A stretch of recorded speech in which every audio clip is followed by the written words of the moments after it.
अऊज़ु बिल्लाहि मिनश्शैतानिर्रजीम बिस्मिल्लाहिर्रहमानिर्रहीम वइज़ा हकमतुम बैनन्नासि अन तहकुमू बिलअद्ल इन्नल्लाह निअम्मा यइज़ुकुम बिहि इन्नल्लाह कान समीअन बसीरा।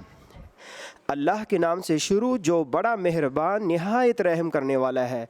और अल्लाह ताला तुम्हें हुक्म देता है कि जब तुम लोगों में फ़ैसला करो तो इंसाफ के साथ फ़ैसला करो। बेशक अल्लाह ताला तुम्हें क्या ही खूब नसीहत फरमाता है। बेशक अल्लाह ताला सुनने वाला है और वो देखने वाला है। सदक़ल्लाहुल अज़ीम।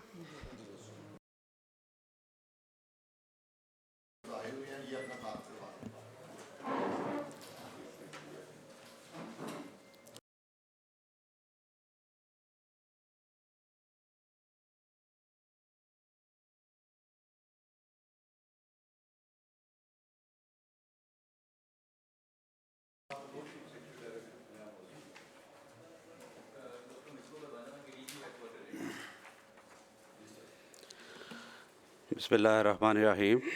मैं तमाम मुअज़्ज़ज़ शुरकाए कमेटी का शुक्रिया अदा करता हूँ कि आप सब अपना कीमती वक्त निकाल के यहाँ पे तशरीफ़ लाए।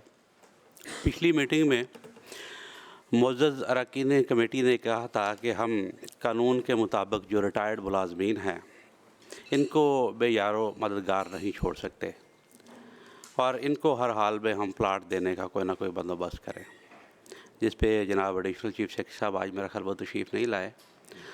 उन्होंने कमेटी से कोई 4 हफ़्ते का टाइम मांगा था, तो आज मेरा ख्याल है कि 12 हफ़्ते गुजर गया, कमेटी की मीटिंग नहीं हो सकी। तो आज डिपार्टमेंट क्या रिपोर्ट लेके आया है, एक कम्प्रीहेंसिव रिपोर्ट का उस वक्त डिसीजन हुआ था कि housing department, additional chief secretary साहब और LDA ये मिल के एक कम्प्रीहेंसिव प्लान लगे आएंगे। प्लीज़ डिपार्टमेंट जो जी नज़ाकत से इसे पेश कर दूँ इस कमेटी में। जी राजा शौकत भट्टी साहब एक करारदाद पेश करना चाह रहे हैं। जी राजा साहब। करारदाद। हमारे अज़ली दुश्मन भारत ने पहलगाम फॉल्स फ्लैग वाक़े को बुनियाद बनाकर गुज़श्ता रात के अंधेरे में छुप कर पाकिस्तान के मुख्तलिफ मकामात पर शहरी आबादी मस्जिद को निशाना बनाया। इसकी बर्बरियत से तकरीबन 36 बेगुनाह निहत्ते शहरी शहीद हुए, काफ़ी तादाद में ज़ख्मी हुए।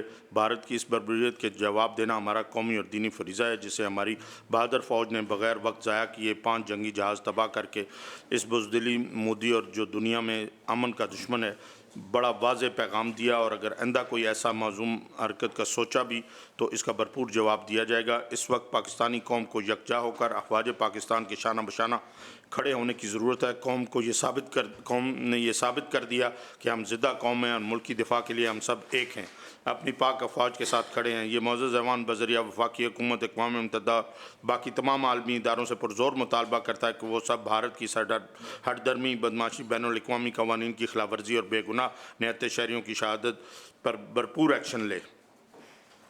आपको मंजूर है? जी ये रेजोल्यूशन यूनानिमसली तौर पे मंजूर है जी। ये हमारे मुल्क पाकिस्तान, हमारी जो सरज़मीन जो हमने बड़ी कुर्बानियों के साथ हासिल की, हमारे बुज़ुर्गों की कुर्बानियाँ हैं, तो इस मसले पे हमारी तमाम कौम अफवाज पाकिस्तान के साथ खड़ी है, एक शीशा पलाई दीवार की तरह।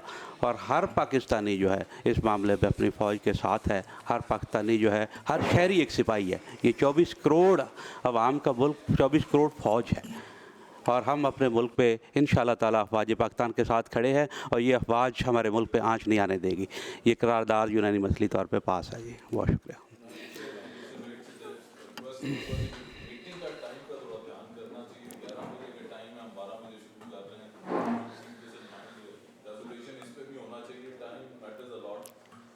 जी उसमें थोड़ा सा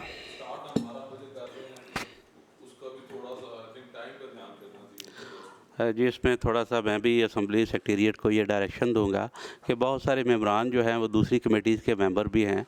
हाई लॉ कमेटी की मीटिंग थी और हमारे जो SNGAD कमेटी के बहुत सारे मेंबर्स हैं वो लॉ कमेटी के भी मेंबर हैं, तो इस वजह से थोड़ी लेट हुई। तो मेरा ख्याल नेक्स्ट टाइम इसकी मैनेजमेंट बेहतर अंदाज से की जाएगी। जी, डिपार्टमेंट अपनी क्या तजवीज़ लेके आया जी?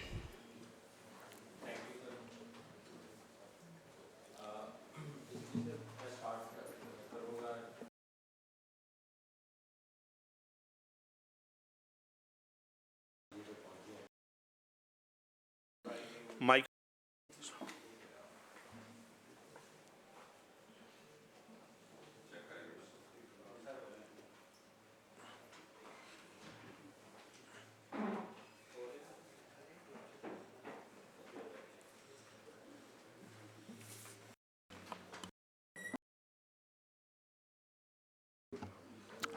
जी, बेहतर हुआ।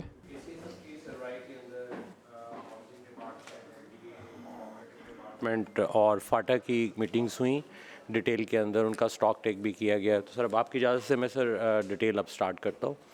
जी सर, ये फ्लैश की है सर जो डायरेक्शन थी कि तमाम डिपार्टमेंट मिलके जो ACS की सरबराही के अंदर कोई इसको वैल्यूएट करें और ऑप्शंस आइडेंटिफाई करें कि क्या वायबल एग्जिस्टिंग सर्वेंट्स के लिए और फ्यूचर एप्लीकेंट्स के लिए हो सकता है। नेक्स्ट चलिएगा। ये सर उसकी डिटेल में फ़्लैश करना चाहूँगा कि जो फॉलोअप एक्शंस हुए। पहला तो ये डिटेल डेलिब्रेशंस की गई। हमारा हाउसिंग फाउंडेशन के लिए डायरेक्शन थी क्योंकि लास्ट प्रेजेंटेशन के अंदर ब्रीफिंग के अंदर मैंने ही डिटेल में ब्रीफ किया था कि 20 साल गुजर गए हैं पंजाब हाउसिंग फाउंडेशन की जो इसकी बैलेंस शीट या इसके एसेट्स की वर्थ है या जो लाइबिलिटीज़ है मेंबर्स का या मेंबर्स का जो डाटा है कंप्लीट जो है उसको शिफ्ट नहीं किया गया, हैपेजर्डली काम किया गया। तो इस पीरियड के दौरान जो है मैंने डिटेल इसकी 25 सालों की पहली दफ़ा फाइनेंशियल स्टेटमेंट्स अकाउंटिंग को दोबारा लेजर्स बनवा के वो करवाया, फिर उसको थर्ड पार्टी एक फाइनेंशियल कंसल्टेंट से कराया। तो मैं लेटर ऑन अभी आपको डिटेल में प्रेजेंट करूँगा कि ऑर्गेनाइजेशन की एक्चुअल वर्थ क्या है, हमारे ऊपर जो ऑलरेडी एप्लीकेंट्स हैं उनकी लाइबिलिटी कितनी बन जाती है और हम ये काम क्यों नहीं कर पा रहे और क्या वायबल सेशन है। ये एक्चुअरियल हमने करवाए इनके इनकम स्टेटमेंट के, बैलेंस शीट के और एक्चुअल लाइबिलिटीज़ के एसेट्स के हवाले से। दूसरा हमने फाइनेंशियल एनालिसिस किया और पता चला कि जो सिर्फ हमारे पास ऑलरेडी एप्लीकेंट्स मौजूद रह गए हुए हैं उनके हवाले से हमारे पास फाइनेंशियल गैप इस वक्त सिर्फ हाउसिंग फाउंडेशन के पास 194 बिलियन का है। इसकी डिटेल मैं बताऊंगा, एक्सप्लेन करूंगा वो कैसे है। फिर इसी के साथ डाटा जो है जो कि हम हर फोरम के ऊपर कहते थे कि हमारे पास तकरीबन 144,000 एप्लीकेंट्स या मेंबर्स हैं, उस डाटा को जब फ़िल्टर किया तो हमारा लॉ ये कहता है उसमें से कोई 12,000 के करीब लोग ऐसे हैं कि जिनकी सिर्फ खाली एप्लीकेशन का फॉर्म आया पड़ा है जिसको हम मेंबर्स कंसिडर करते थे, उन्होंने 1 रुपया भी कोई नहीं किया और लॉ ये कहता है कि नॉन कंट्रीब्यूटिव एप्लीकेंट्स को आप मेंबर कंसिडर नहीं करेंगे। तो वो डाटा की जब शिफ्टिंग करवाई गई है तो फिर उसमें एक फ़ाइनल नंबर हमारे सामने आया कि हमारे पास कोई 20,000 से लोग अपनी जो है मेंबरशिप विदड्रॉ भी कर चुके हैं। तो फिर फाइनल नंबर जो है वर्कआउट किया तो 74,000 की एज ऑफ टुडे जो लाइबिलिटी है जिनको हमने प्लॉट या घर बना के देना है। नेक्स्ट चलिएगा। इसी तरह सर चूँकि मैंने चूँकि ये डिटर्मिन करना था क्योंकि कभी फाइनेंशियल्स एक्चुअली वर्कआउट नहीं हुए थे, तो जितनी भी सब्सक्रिप्शन अगर किसी की 600 आ रही है तो ज़रा ये बैंक में रखते थे, उसके बाद TDR में इन्वेस्ट करते थे, तो एक्चुअली मार्कअप या प्रॉफिट उसके ऊपर क्या अर्न किया है और एक्चुअली अगर हम कोई वायबल फाइनेंसिंग ऑप्शंस बनाते हैं तो उसके ऊपर कौन कौन सी वायबल फाइनेंसिंग ऑप्शंस हो सकती हैं, तो उसके वाले से डिटेल कंप्यूटेशन की।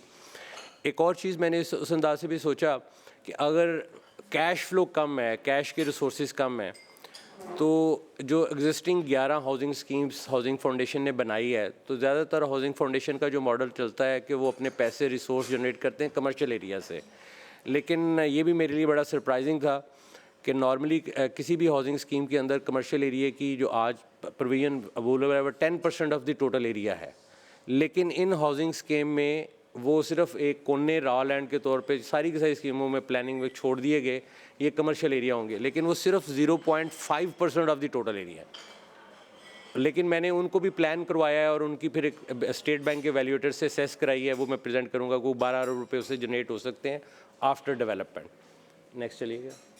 ये सर है तो सिर्फ ये सिंगल स्लाइड, लेकिन इसके पीछे वर्किंग ढेर सारी है। मैं इस पर जो रेड फिगर्स हैं वो फ्लैश करना चाहूँगा कि हमारी इस वक्त जो एसेट साइड को अगर देखें तो ये जो 22 अरब के हैं, इस 22 अरब में 12 अरब के वो जो हैं जो मैं कमर्शियल एरिया की बात कर रहा हूँ, और 8 अरब के मैंने उसको बुक वैल्यू पे एसेट में लिया है कि जो कोई स्कूल की, किसी हॉस्पिटल की, किसी बैंक के लिए जगह छोड़ी हुई है, जिसको पब्लिक अमेनिटीज़ कहते हैं।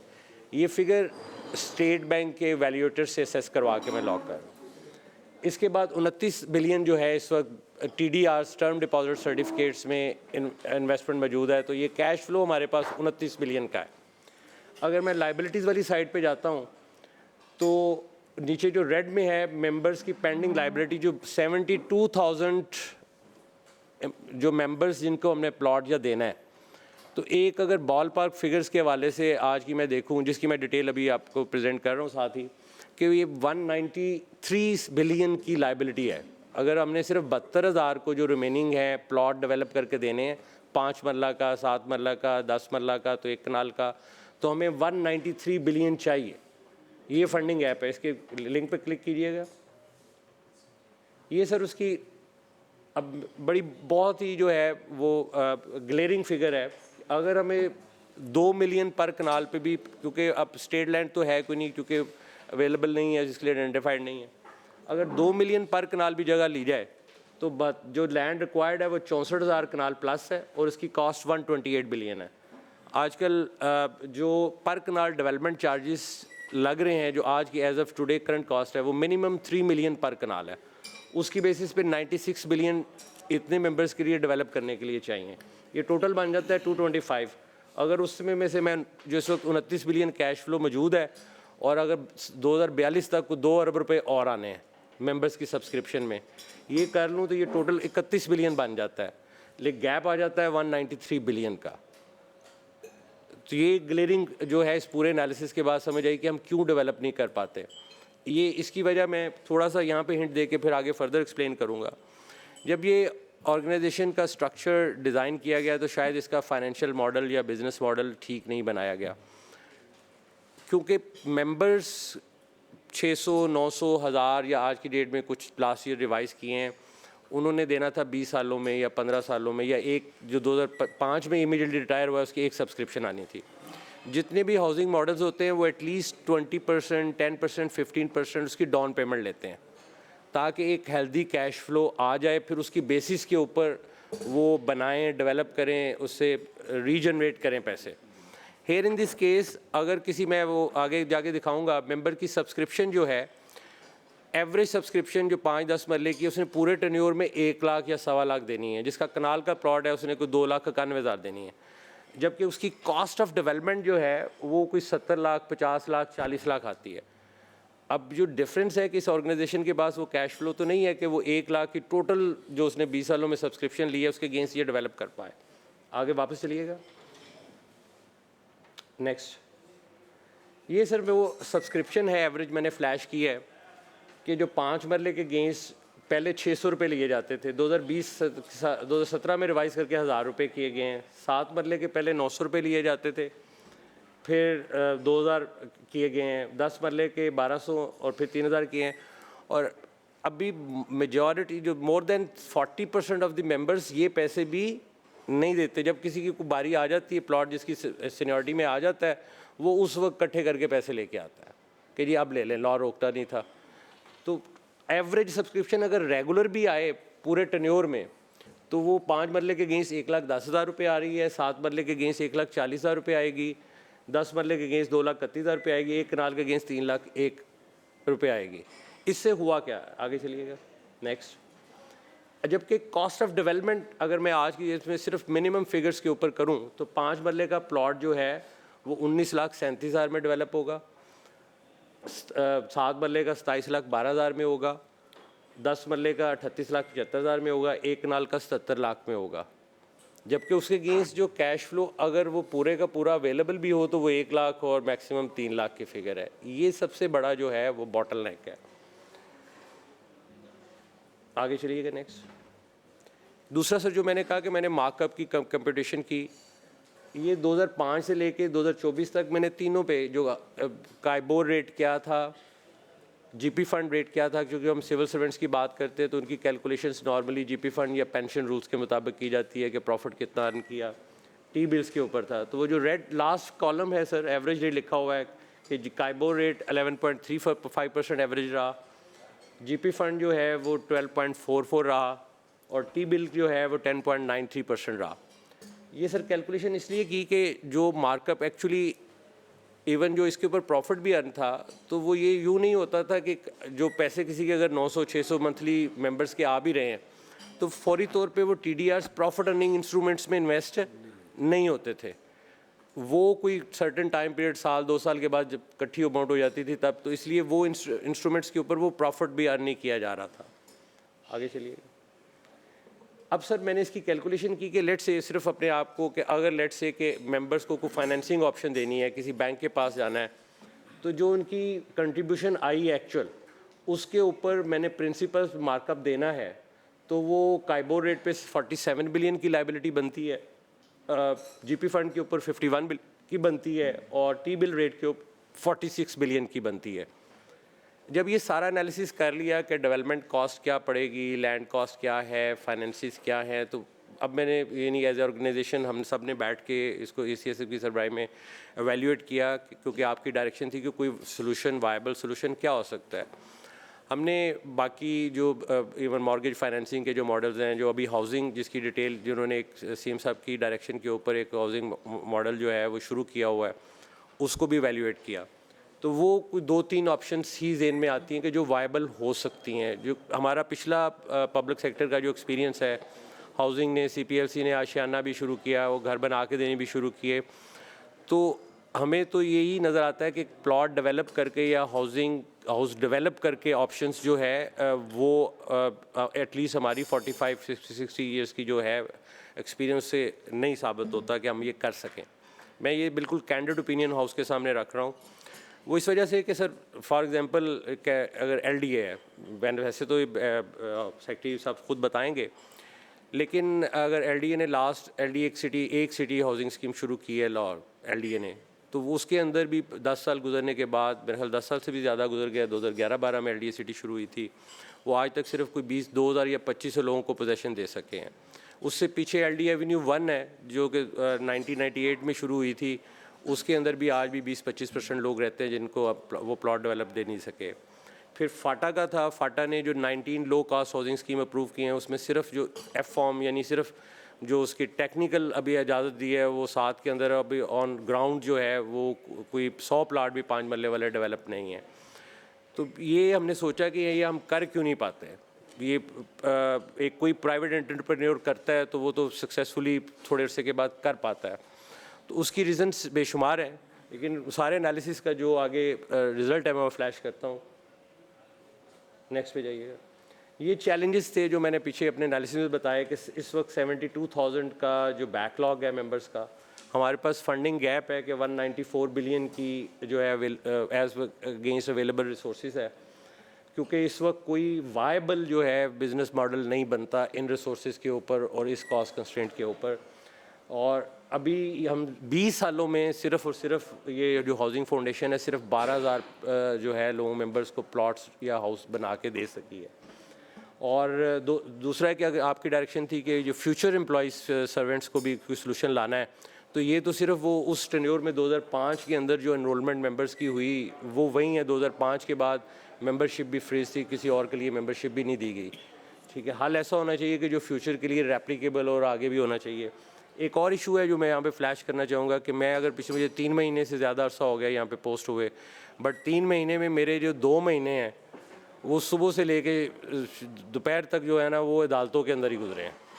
इतनी कॉम्प्लेक्स और इतनी एक्सटेंसिव लिटिगेशन है ओवर दी वो मेंबर्स की तरफ से, कॉन्ट्रैक्टर्स की तरफ से, दूसरी की तरफ से। कोई 400-450 से ज़्यादा केसेस हैं जिनमें कंटेम्प्ट है मेरे ऊपर, जो आता है सीट के ऊपर आता है वो कंटेम्प्ट हो जाती है। पहले से कोई 70-80 केस है, सेनेट को 250 केस हाई कोर्ट के अंदर है। एक अभी हमने रिसेंटली बैलेटिंग की, पिछली पेंडिंग था स्टे 3 साल से, वो मैंने स्टे विकेट करा के बैलेटिंग की। बैलेटिंग से रात को पहले मुझे रात को 11 बजे कोर्ट से कॉल आई कि आके ये 13 ऑर्डर और हैं स्टे के, वो शामिल करे। तो इस किस्म की लिटिगेशन है। आगे चलिएगा। वे फॉरवर्ड क्या है? जब ये सारी सिचुएशन है तो कोई ना कोई हल तो दुनिया जो एग्जीक्यूट करती है वो क्या है? पहला मैं सिर्फ कैंडिडली आपकी इजाज़त से ये फ्लैश कर रहा हूँ कि एग्जिस्टिंग सिनेरियो है फाइनेंशियल का, जो इसकी लेजिस्लेशन है, जो फ्रेमवर्क है लीगल, जो जिस तरह की कंट्रीब्यूशन ली गई है 20 सालों में, उसमें पहले को जो हम 12,000 बीसी दे सकें, क्योंकि वो फ्यूचर के राइट्स आपने पैसे इस्तेमाल कर लिए वो बना दी। अब ये है कि ये अगर हमने ये जो 72,000 मेंबर्स की अगर लाइबिलिटी पे ऑफ करनी है तो आज की कॉस्ट में इतनी मेरे पास कैश फ्लो इमीडिएटली हो, अगर 194 बिलियन नहीं है तो 100 बिलियन हो, तो उसके ऊपर स्कीम बिल्ड किया है, उसमें कमर्शियल एरिया ज़्यादा रखा जाए, उसको सेल किया जाए, उससे फंड्स जनरेट हों। अगर ये नहीं है तो वैसे मुझे ACSF की डायरेक्शन थी कि आप ये प्रपोज़ल, चूँकि गवर्नमेंट चाह रही है, गवर्नमेंट को ये करना है, कोई सोल्यूशन देना है, तो आप ये प्रपोज़ल जो है अगली महीने में बोर्ड मीटिंग और फिर उसके पास गवर्नमेंट के पास ले आइए कि या हमें ये जो है कैश फ्लो दे दें, या फिर वो दूसरी ऑप्शन ये है कि अगर हम जो पुराने मेंबर्स हैं उनको कोई हेज फाइनेंसिंग की जो है, जिस तरह वो मार्कअप की कैलकुलेशन की है कि उनका मार्कअप सब्सिडी पे उठा लिया जाए, उनको जो मार्केट से प्लॉट उठा लें और मार्केट से वो प्लॉट लेके खुद जब सारे मेंबर्स तलाश करने जाते हैं तो थोड़ा कॉस्ट में फ़र्क भी पड़ जाता है, तो वो ले लें, उनको कोई जो उनकी सब्सक्रिप्शन आई हुई है एज ऑफ टुडे उसके अगेंस्ट उनकी मार्कअप की सब्सिडी उठा ले गवर्नमेंट या हाउसिंग फाउंडेशन। तो जो वायबल फ्यूचर एम्प्लॉयज़ के लिए भी सर ये हमारा कंबाइंड एनालिसिस है, चाहे LDA है, हाउसिंग है, जो उन्होंने अभी CM साहब की डायरेक्शन पे वो प्रोग्राम शुरू भी किया है अपनी छत के नाम से, और उसको एक्सपैंड भी कर रहे हैं। उसके अंदर अमाउंट की लिमिट है कि उसको अमाउंट को एक्सटेंड किया जाए। वायबल ऑप्शन यही है सर कि हम गवर्नमेंट एम्प्लॉयज़ को ऑप्शन दें कि वो अपनी मर्ज़ी में अपने शहर में जहाँ भी प्लॉट लेना चाहते हैं, घर लेना चाहते हैं, वो घर लें। उसके ऊपर जो एक मार्कअप आता है उस मार्कअप की एक फाइनेंसिंग कॉस्ट जो है एनुअली हाउसिंग फाउंडेशन या गवर्नमेंट या कोई एक गवर्नमेंट, ये भी जो मुझे डायरेक्शन में हमने ये भी सोचा कि एक स्पेशलाइज फाइनेंशियल इंस्टीट्यूशन में कन्वर्जन, चाहे इस हाउसिंग फाउंडेशन की हो या नया अदारा बने, ये जो कंट्रैक्टर मोड में डेवलप करा के जो कम्प्लेक्सिटीज़ हैं इससे निकले और वो एम्प्लॉयज़ को जो है वो, ताकि वो अपनी मर्ज़ी से अपने शहर में अपनी ईज़ के मुताबिक वो ले सकें उसकी फाइनेंसिंग कॉस्ट है, ताकि ये जो नंबर इतना बड़ा हम करना चाह रहे हैं वो नंबर अकोमोडेट हो सके sir. That's all from my side sir. बहुत शुक्रिया MD साहब ने बड़ी तफसील से सारी ये ब्रीफिंग दी है, तो बड़ी कम्प्रीहेंसिव ब्रीफिंग है। इसमें कोई हमारे को 225 बिलियन जिस तरह आपने फरमाया कि हमें रिक्वायर्ड है, और 31 बिलियन के करीब जो है वो आलमोस्ट हमारे रिसीवेबल और बैंक्स में जो डिपॉजिट्स हैं और वैल्यूएशन लैंड जो है इस वक्त हमारे पास वो सारा मिला के कोई 31-32 बिलियन के करीब हमारे पास मौजूद है, और 193 समथिंग या 194 बिलियन जो है वो इस वक्त शॉर्टफॉल है। तो ये बहुत बड़ा शॉर्टफॉल है। तो मैं सिर्फ आपने चूँकि पूरी इस पर पूरी आपने कम्प्रीहेंसिव ब्रीफिंग दी है तो आपने सारी चीज़ों को देखा होगा। तो what are the causes of failure, जो इस वक्त आप जिस तरह अभी हमने एक फिजिबिलिटी रिपोर्ट बनाई है उस पर हमने वैल्यूएशन भी लगाई हैं, हमने उसके जो कॉस्ट है वो भी लगाई है, और करंट जो है हमने पूरा कैलकुलेशन किए हैं at the time of beginning जो है उस वक्त भी। तो डेफिनेटली इस किस्म की जो रिपोर्ट कम्प्रीहेंसिव रिपोर्ट्स बनाई होंगी, फाइनेंशियल स्टेटमेंट्स भी बनाई गई होंगी कि जी हमें इतनी कंट्रीब्यूशन आ रही है, जिस तरह आपने फरमाया कि वो जो आपने टाइल्स बनाए हैं कि जी जो 10 मरला वाला प्लॉट है उसके अगेंस्ट जो है वो 1,000 रुपये आ रहा है या 900 रुपये आ रहा है, जो 7 मरले वाला है उसके अगेंस्ट इतने आ रहे हैं। तो डेफिनेटली उस वक्त की जो पॉलिसी थी कि जी इतने पैसे आएंगे, इतनी कॉस्ट ऑफ लैंड है और इतने जो है इतने में हम इनको ये प्लॉट जो है वो देंगे। तो क्या आपने फील किया कि अभी तक हम जो एक कम्प्रीहेंसिव रिपोर्ट्स उस वक्त जो बनी, कंट्रीब्यूशन आ गए, पैसे आ गए, जो आप हमारी जो स्कीम्स हैं वो स्टार्ट हो गई, 9 ऑलमोस्ट कंप्लीट हो गई, 3 जो है वो अभी तक ऑन गोइंग है, उनमें से बहुत सारी की लिटिगेशन भी है।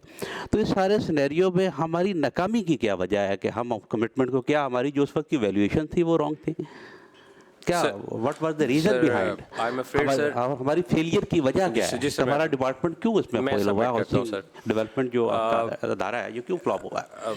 सर मेरे सामने ही वो डायरेक्टर फाइनेंस भी बैठे हुए हैं, डायरेक्टर शुरू से ऑर्गेनाइजेशन के साथ हैं। इसके साथ मेरा भी पहला क्वेश्चन इनसे यही था कि यार इतनी बड़ी ऑर्गेनाइजेशन और इतना बड़ा ऑब्जेक्टिव सेट किया गया, तो कोई किसी किस्म का कोई बिजनेस मॉडल, कोई प्लान, कोई फाइनेंशियल कैलकुलेशन कोई तो होंगी ना।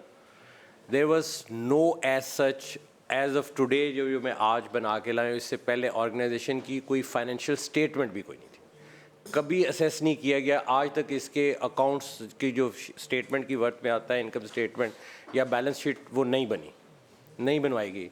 ना ही कभी रिसीवेबल्स को इकट्ठा किया गया है, ना ही कभी पेएबल्स को इकट्ठा किया गया है, ना ही कभी फ्यूचर कैलकुलेशंस किया गया है। व्हाट टू टॉक अबाउट जो इवन डाटा है एप्लीकेंट्स का, जो मैंने अभी फ़िल्टर कराया है एक एक को, वो 72,000 फॉर्म को देख के कि जी कौन एक्चुअली मेंबर है कौन सा। इवन जो लास्ट डे के ऊपर पैसे ले आता तो उसको एप्लीकेंट था, उसको भी मेंबर कह देते थे, कानून तो इसकी इजाज़त ही नहीं देता था। तो वो अब किसी के ऊपर मैंने क्या बर्डन डालना है, लेकिन ऑर्गेनाइजेशन में कभी कोई फाइनेंशियल प्लान, कोई स्टेटमेंट, कोई बिजनेस प्लान नहीं था। मेरा इनसे ये सवाल था कि आपने किस बात के ऊपर जो है अज्यूम कर लिया कि अगर 25 सालों में 1 लाख रुपए आने हैं तो उसके अगेंस्ट आपने 25 लाख का 5 मरले का प्लॉट डेवलप करके देना है, तो वो कैसे हो सकता था। इनको शुरू के अंदर जो गवर्नमेंट से फ्री ऑफ कॉस्ट जो है वो लैंड मिल गई पहली स्कीम्स के लिए, जिसके लिए वो कोई कैश फ्लो इनको जनरेट नहीं करना पड़ा। वो कंट्रैक्टर को पैसे दिए, उस वक्त हाउसिंग के भी मिल गए, वो आ गए। इवन वो वर्कआउट नहीं किया गया कि एक्चुअली जब उसको कॉस्ट पड़ी है, जब डेवलप कर लिया, तो अगर किसी ने पैसे नहीं दिए, एक मेंबर है वो पैसे रेगुलर दे रहा है, उसके ऊपर डिपार्टमेंट मार्कअप भी अर्न कर रहा है, उसको भी वही कॉस्ट है। और एक मेंबर जिसने कभी पैसे नहीं दिए और वो आखिरी दिन आ गया जी मेरा नाम भी आता है, उससे भी उतने ही पैसे लेके उसको प्लॉट दे दिया। तो ये सर मैं एडमिट करता हूँ ऑन बिहाफ ऑफ ऑर्गेनाइजेशन कि कोई ऐसा फाइनेंशियल बिजनेस प्लान नहीं। जी हम ये दलिया जनाब चेयरमैन, ये तो अब गड़े मुर्दे उखाड़ने का फ़ायदा नहीं है। उसमें जो कुछ हुआ है, जो बात वही है कि उस वक्त फ़र्ज़ कर लिया गया कि स्टेट लैंड होगी, वो हमें मुफ्त मिल जाएगी। डेवलपमेंट कास्ट आज जब मल्टीप्लाई हो गई है, उस वक्त उसको भी मद्देनज़र नहीं रखा होगा कि सरकार की जो पॉलिसियाँ बनती हैं ऐसे ही है। हर अफसर साल 1.5 साल बाद अफसर बदल जाता है, नया आने वाला पिछले पे छोड़ जाता है। अब हमें तो ये देखना है कि अब हम क्या कर सकते हैं, क्या डायरेक्शन जारी कर सकते हैं, क्या इसका सोल्यूशन निकाल सकते हैं, उसकी तरफ हमें जाना है, उसका देखना है। क्या क्योंकि जितने भी सरकारी मॉडल्स हैं माजरत के साथ, वो कोई भी कामयाब नहीं है अभी तक। कोई उठा के देख लें, जैसे अभी कह रहे हैं कि जो लो कास्ट शुरू किए गए उनका क्या हाल है, जो LDA के शुरू किए गए उनका क्या हाल है, एज़ कम्पेयर जो प्राइवेट मॉडल हैं। तो क्या एक तो ये है कि जो अभी आप कह रहे हैं कि कुछ मेंबर्स आपकी जो सब्सक्रिप्शन है वो ही नहीं दे रहे या नहीं दी है, तो उसको उस पे पहले आएँ, उनको कट साइज़ करें। जो नहीं दे रहे हैं उनका हल निकालें, उनको को नोटिस करें कि आप इतने पैसे आपके बनते हैं, इसके हिसाब से अगर आप क्लेम रखना चाहते हैं तो फ़लाँ तारीख तक इसको आप पे करें। जो नहीं करते हैं उसको फ़ारग करें, उसकी लिस्ट कम हो, तो बाकी जो बचे उसके हिसाब से। बाकी जो आपने मेरा ख्याल है कि उसकी डेवलपमेंट कास्ट दी है वो भी शायद रियलिटी नहीं है उस हिसाब से। अगर आप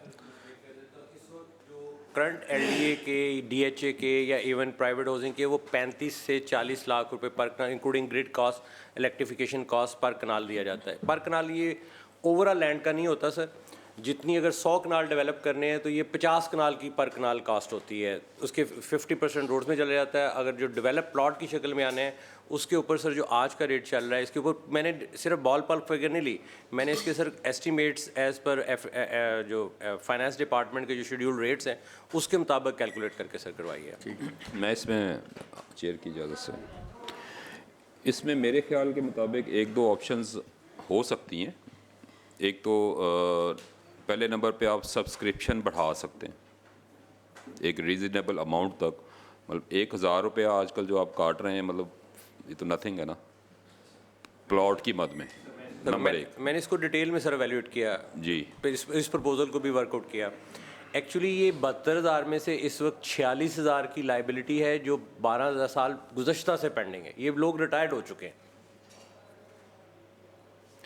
इसमें से सिर्फ 20,000 18,000 की फिगर है जो आज 2025 के बाद, जिन्होंने 2025 से 2042 तक रिटायर होना है। तो अब वो वाली ऑप्शन भी कि उनसे सब्सक्रिप्शन बढ़ा के लें, क्योंकि आफ्टर रिटायरमेंट उनकी कोई कंट्रीब्यूशन नहीं। आफ्टर रिटायरमेंट आप सब्सक्रिप्शन नहीं बढ़ा सकते, लेकिन जब आप प्लॉट ले भी नहीं सकते, लेकिन जब आप प्लॉट हैंड ओवर करते हैं तो जो डिफरेंस आपका बनता है, जो आपकी कॉस्ट आई है, वो लमसम ले लें उससे। वो तो मार्केट से कम होगा ना। ये भी सोचा सर, एक्चुअली हमें इस वक्त किक स्टार्ट करने के लिए अगर इतने मेंबर्स की लाइबिलिटी है तो हमें तो इसका 50% अप फ्रंट चाहिए। अगर लैंड लेंगे, सपोज हम सबसे पहले लैंड परचेज करनी है, अगर लैंड परचेज करनी है तो लैंड कॉस्ट तो चाहिए। नहीं, जो लैंड जो आपके 3-4 प्रोजेक्ट्स चल रहे हैं इस वक्त, वो तो लैंड आपके पास है ना। सिर्फ एक प्रोजेक्ट है जो सियालकोट का है, अंडर कंस्ट्रक्शन है 2017-16 से, तो वहाँ से litigation में। आपको रेवेन्यू जनरेट आप कर सकते हैं। जो आपके पास लैंड मौजूद है, जब आप उनको प्लॉट्स हैंड ओवर करेंगे, उनसे आप एक अपना जो 50 लाख से एक मेंबर से आप लेना है, आपने 40 लाख लेना है, वहाँ पर जो 3-4 कितने प्लॉट हैं वहाँ पर? वहाँ से तकरीबन 1.2 बिलियन का हम 800 मिलियन खर्च कर चुके हैं, 1.2 बिलियन का रेवेन्यू जनरेट होता है सर। तो फिर जनरेशन तो हो गई ना। उसमें इसी तरीके से आप वहाँ से वो पैसा जनरेट करके कहीं और अगला प्रोजेक्ट कर सकते हैं। ये कोई इतना इम्पॉसिबल काम नहीं है बाबला। जब आप प्लॉट देंगे किसी भी मेंबर को, तो ये आर्मी में भी ऐसे ही होता है। जब आपको वो पोजेशन देते हैं तो वो मेरा ख्याल है उनकी सारी पेंशन वो ले जाते हैं, जो घर जहाँ से वो घर लेते हैं। इसमें तो जिसको वारा खाता होगा वो ले लेगा। जो प्राइवेट कॉलोनीज होती हैं उसमें डेवलपमेंट कास्ट जो है वो अलग चार्ज की जाती है। तो इसमें आपकी जो आप प्लाट देते हैं वो सारा उसी पेमेंट में देते हैं या डेवलपमेंट कास्ट अलग चार्ज करते जी सर, जब अलॉट कर देते हैं तो फिर उस वक्त सिर्फ डेवलपमेंट चार्जेस लिए जाते थे। हैं? डेवलपमेंट चार्ज जब अलग प्लॉट आप देते हैं उसको अलग plot- अलग से चार्ज नहीं सर, सिर्फ चार्ज ही डेवलपमेंट चार्जेस किए जाते हैं। लैंड तो सर पहले कभी चार्ज की नहीं गई। अच्छा, तो अब देखें गवर्नमेंट जो एक पॉलिसी की तरफ जा रही है कि जी अपना छत अपने घर वो फ्री दे रही है, तो सरकारी मुलाजम भी तो पाकिस्तान पंजाब का हिस्सा है ना। तो क्या अब स्टेट लैंड्स अवेलेबल जहाँ कहीं हैं गवर्नमेंट की पॉलिसी के मुताबिक इन लोगों को केटर करने के लिए नए प्रोजेक्ट के लिए क्या वो लैंड अवेलेबल हो सकती है? नहीं हो सकती? गवर्नमेंट दे सकती है? जितनी मिल सकती है उस पर कोई प्रोजेक्ट लेके वहाँ उसको शामिल कर लिया जाए। दूसरी जो बात मैं पहले कर रहा था कि जो जिन लोगों के बकाया जात हैं वो उनको वो अगर आप रिकवर करते हैं सारे, जो सेक्रेटरी साहब ने बात की है, उनको भी तो जाहिर है इस हिसाब से देखें कि उनकी आज कास्ट क्या निकलती है, तो उस हिसाब से उनकी सब्सक्रिप्शन जो है वो बढ़ा दें, तो उसमें से कुछ अर्निंग आपकी बढ़ जाएगी। तो उस मॉडल पे, या जो आज अगर सारे आउटसोर्सिंग करने जा रहे हैं, तो क्या ऐसा को मॉडल कि कोई कंपनी को इस बात पे कुछ इन शराइत पे कि आपको ये हमारे पास इतना चंक है, इतने पैसे हैं या इतनी आपको पर मंथ आएगी, तो उसमें उनसे कोई ली जा सकें प्रपोजल्स, इस पे कोई मॉडल तैयार किया जाए?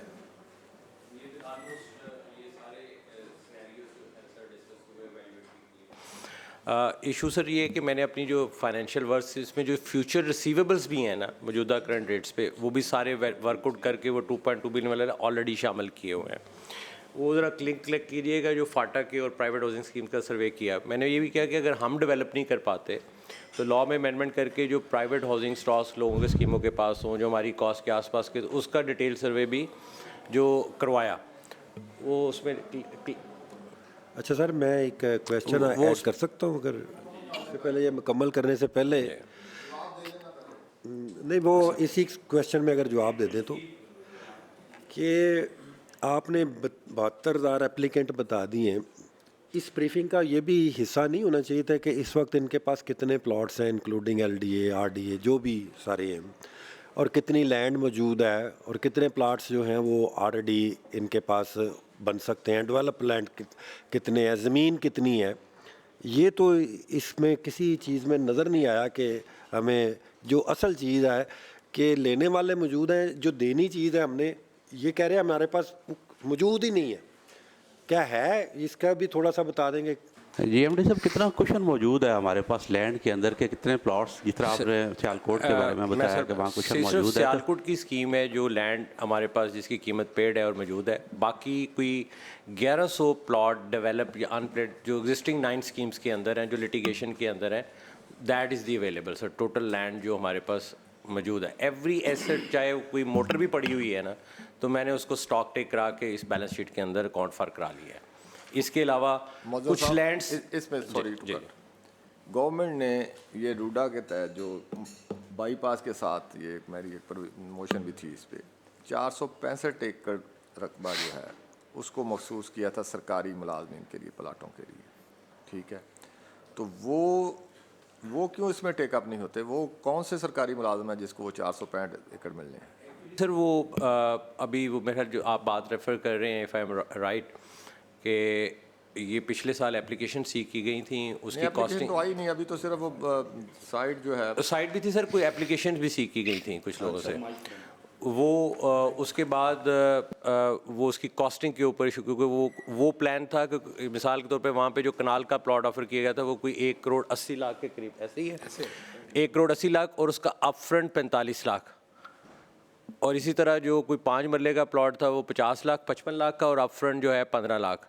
वो लोगों ने कोई 700-800 एप्लीकेशंस आई या 900 एप्लीकेशंस आई, क्योंकि लेकिन कॉस्टिंग इतनी ज़्यादा थी, लोग कोई किसी पब्लिक सर्वेंट के पास कि अप फ्रंट आपने इतने पैसे देने हैं, और डिलीवरी ऑफ प्लॉट थी 8 साल बाद, इसलिए फिर वो बात आगे बढ़ नहीं सकी। मैं भी उसका एप्लीकेंट हूँ खुद से, लेकिन वो उसका कोई बाद में कोई चीज़ जो है साइट देखी उन्होंने, कुछ फाइनल भी की, साइट भी फाइनल नहीं हुई। लेकिन मेरा तो मकसद ये है कि उसको वो गवर्नमेंट मुलाजमीन के लिए है ना, स्कीम इसी के लिए थी, वो अलग से है, तो अगर उसको तो नहीं, वो तो जगह तो मखसूस हो गई, 465 एकड़ मखसूस कर दी गई उनके लिए। ओवरऑल जो रूडा के साथ जगह थी, रूडा से भी कहा गया कि रूडा अपने सेक्टर में भी देखे, ये हाउसिंग वाले सर इस पर बेहतर बता सकते हैं कि उन्हीं के थ्रू ये समरी और दूसरे नोट शोट मूव हुए हैं सर।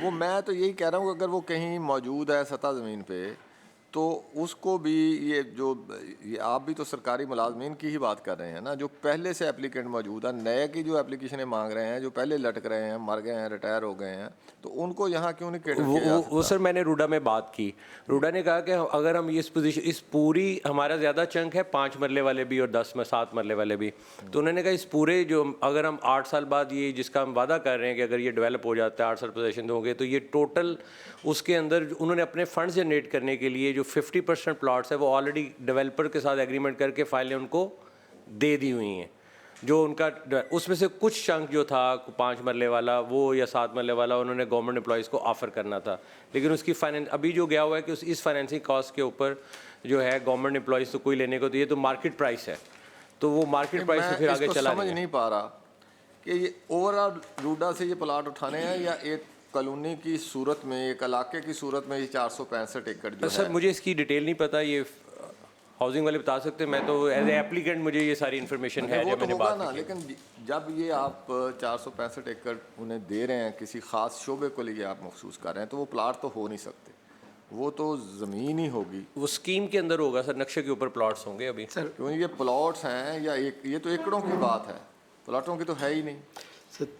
जी स्पेशल सेक्रेटरी हाउसिंग डिपार्टमेंट से सर ये एक तो this needs to be reverified and reconfirmed, ये 465 एकड़ वाली जो बात है, जो सरकारी मामला है वो ये है कि गवर्नमेंट ने ग्रेड 18 और उससे ऊपर वाले मुलाजमीन से ली थी उनकी willingness for accommodation in RUDA on commercial terms. वो कोई सब्सिडी नहीं थी, वो उसमें कोई लेवरेज नहीं था, जो मार्केट का रेट था उसको उन्होंने वर्कआउट किया था और उसी को ही उन्होंने फ्लोट किया था। पहले काला खताई रोड के ऊपर ये प्रपोज़ल थी, बाद में वो उन्होंने जो अल्टरनेट प्लान दिया वो 4 बाग का था, बट उसके ऊपर भी अभी तक गवर्नमेंट से कोई अप्रूवल नहीं हुई। उसमें जिस तरह से अभी एमडी साहब ने बताया सर, वो 8 लाख से 9 लाख के दरमियान पर मरला कास्ट आ रही है, जो कि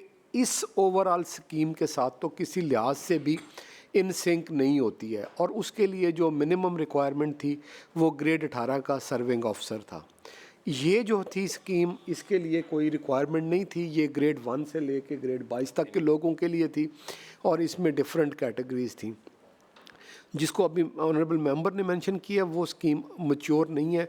रूडा अगर उसको फ्लोट भी करेगा तो वो क्योंकि ऑलरेडी इन कॉन्ट्रैक्ट हैं विद द डेवलपर्स, उनका अपना कोई मॉडल नहीं है, तो उसमें just to the extent of a development charges कोई लिटिल कॉम्पनसेशन पास ऑन की जा सकती है, बिकॉज वो डेवलपमेंट फिर रूडा उस पर्टिकुलर पार्सल ऑफ लैंड के ऊपर खुद करेगा, लेकिन अभी भी वो कोई फाइनल सर नहीं हो सकी।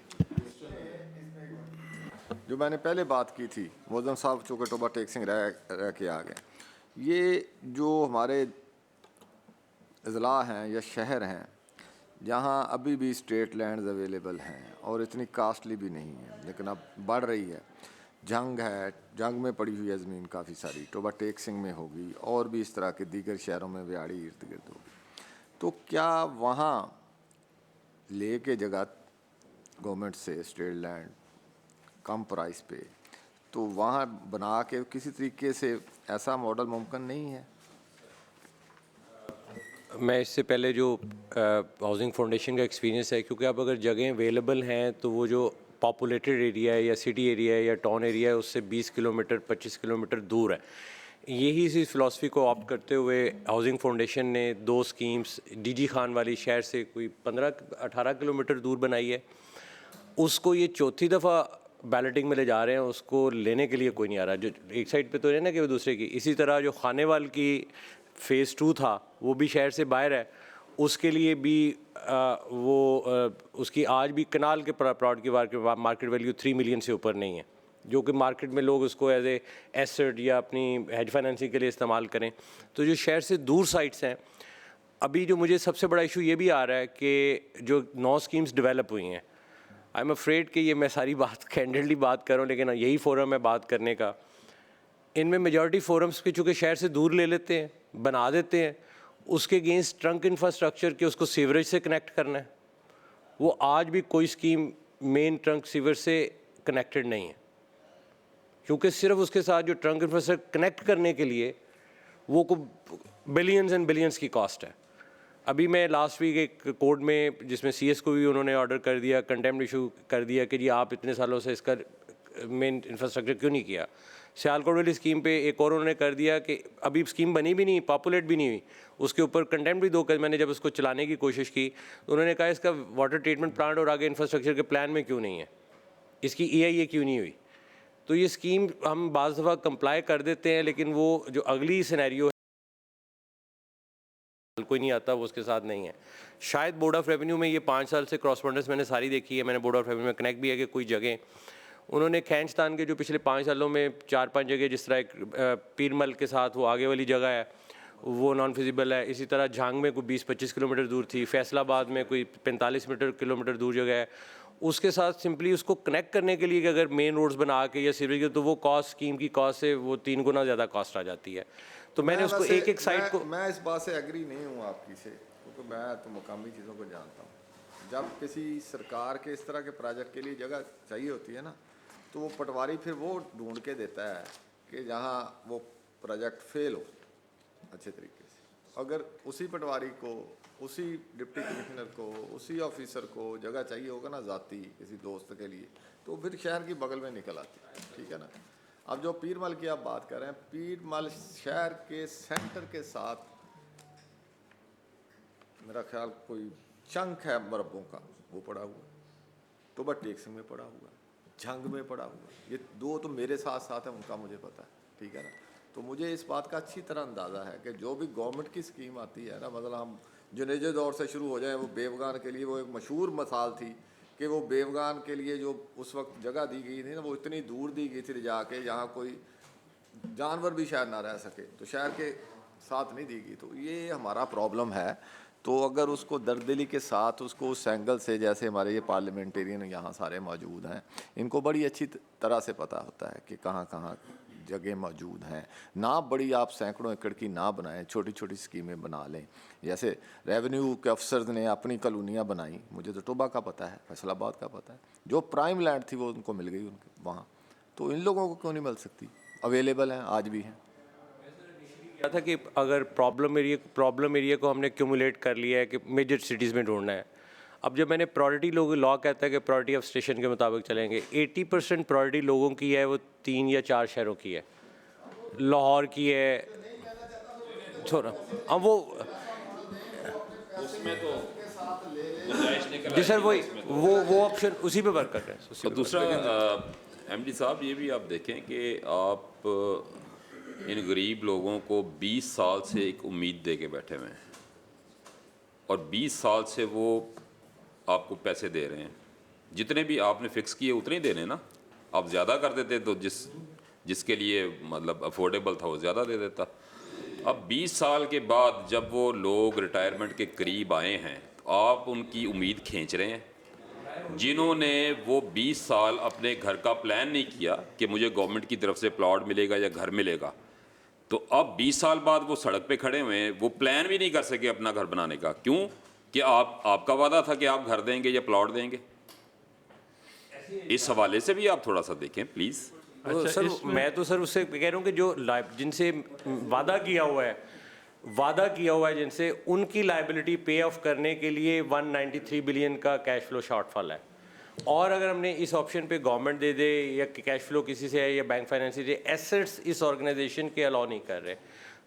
अगर हम बात करते हैं फ्यूचर एप्लिकेंट्स की जो कि लाखों में हो जाएंगी, अगर चलिए फ्यूचर को तो अभी छोड़ें ना, जो अभी आपके पास रजिस्टर्ड मेंबर है उनको तो उनका फैसला कर तो लें। उनका जो रजिस्टर्ड मेंबर है जिसका डाटा मैंने कम करके 20,000 की मेंबरशिप विदड्रॉ कर ली, जिन्होंने कैश फ्लो ले लिया, 12,000 का जो एप्लीकेंट्स है अगर वो कंसिडर करूँ कि वो क्योंकि वो लॉ में अमेंडमेंट करके बोर्ड से अप्रूवल लेके उनको रिजेक्ट करना है। या आप इसकी सब्सक्रिप्शन बढ़ा सकते हैं जी जी, तो आपका शॉर्टफॉल कम हो जाएगा। हाँ, लेकिन सर वो सब्सक्रिप्शन अगर अगले 10 सालों में जो सिर्फ 18,000 लोगों की रहती है, वो पैसे अगले 18 सालों में आने हैं। मुझे तो किक स्टार्ट करने के लिए इमीडिएट कैश फ्लो चाहिए ताकि लैंड परचेज करके मैं वो जो 50,000 की रिटायरीज हो चुके हैं उनकी इसमें अपना एमडी साहब, मैं ये सवाल करता हूँ आपसे कि जी हमने 194 बिलियन हमारा टोटल जो शॉर्टफॉल है, हमें पैसे चाहिए अगर हमने ये प्रोजेक्ट चलाना है, और हमारे जो नंबर ऑफ़ एप्लीकेंट्स हैं जिनको प्लॉट दिए जा चुके हैं, जिनकी एप्लीकेशन रिजेक्ट करके वो कितने निकलते हैं माइनस करने के बाद इस वक्त जो हमने देने हैं, जो हमारी लाइबिलिटी है? 2,000 प्लस की फिगर है, ये वो है जो कि देने हैं सर। पिछले 20 सालों में हम सिर्फ 12,000 लोगों को जो है वो प्लॉट्स या घर दे सकते हैं। हमें पर प्लॉट कितने पैसे रिक्वायर्ड है सर? मतलब पर प्लॉट भी तो हमने वैल्यूएशन निकाली है ना कि जी 70। जो मैंने इसमें ऑब्जर्व किया है कि ये टोटल जो कैलकुलेशंस है राजा साहब, मैं दोनों तरफ टोटल जो कैलकुलेशंस है वो लाहौर को मद्देनजर, जिस तरह आपने फरमाया कि जी एलडीए के अपने कोऑर्डिनेशन से उनके साथ सारा किया है। जी अगर आप रूरल एरियाज में चले जाएं, जिस तरह हमारी मोस्टली स्कीम को जंग में है, को डीजी खां में है, इसी तरह कोई दूर दराज शहरों में जो स्कीम्स हैं, तो वहाँ पे डेवलपमेंट कॉस्ट तो बहुत कम है और लैंड कॉस्ट भी बहुत कम है। तो इन चीज़ों को देखा जाए तो ये पर प्लॉट जो आप देखें कि कितना बनता है, ताकि समझ में आए कि वह उन एरियाज में रेट क्या है। ये दूसरे रेट क्या है। दूसरा जो मेंबर्स आपके रजिस्टर्ड मेंबर्स हैं, आप उनके साथ मतलब कुछ कोई ऐसा अरेंजमेंट कर सकते हैं कि वो आपको पैसे दे दें, कोई एक मतलब को 25% दे दे, कोई लमसम दे दे, जिससे आपका जो रेवेन्यू है वो एक हैंडसम अमाउंट में जनरेट हो सकता है।